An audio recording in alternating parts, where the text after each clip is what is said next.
முடிவு பண்ணியா யாருக்கு ஓட் போடலான்னு? வேற யாருக்குடா மச்சான், நம்ம தாத்தாக்கு தான். அதெல்லாம் இல்ல, பாட்டிக்கு தான் போடுறோம். செடிக்கு தான் போடுறோம். சரியா தம்பி? எப்பனே வந்த எங்க ஊருக்கு? காலையில தான் வந்தேன். என்னண்ணே லீவ்ல விட்டாங்களா? இல்லம்மா, ஓட்டு போன்னு சொல்லி கேட்டு வந்து நைட் தான் கிளம்பணும். ஒரே ஆர்கியூமெண்டா போயிட்டு இருக்குனே யாருக்கு ஓட் போடலான்ட்டு. நீங்களே ஒரு நல்ல முடிவா சொல்லுங்க. இப்ப நமக்கு என்ன தேவை? நமக்கு என்ன தேவை? நான் ஒன்று சொல்றேன், அதை வச்சு புரிஞ்சுக்குங்க. தாத்தா பாட்டி காலத்துல அரிசி பருப்பு எண்ணெய் இதெல்லாம் தேவைப்பட்டப்ப அதை யார் கொடுத்தாங்களோ அவங்களுக்கு ஓட்டு போட்டாங்க. அப்பா அம்மா காலத்துல கரண்ட்டுக்கு தேவையான பொருளும் யார் கொடுத்தாங்களோ அவங்களுக்கு ஓட்டு போட்டாங்க. ஆனா அதெல்லாம் இப்ப அத்தியாவசிய பொருள் ஆயிடுச்சு, எல்லாத்துலயும் இருக்குது. ஓகேவா?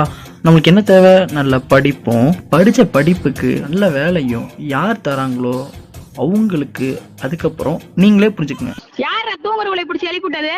உங்க பிள்ளைய முடிச்சுக்க சொல்லுங்க. நீங்க யாருக்கு ஓட்டு போட்டீங்க? என்னோட எதிர்காலத்துக்கு போட்டேன். அப்துல் கலாம் ஐயா சொன்ன வரிகள் உண்மைதான்.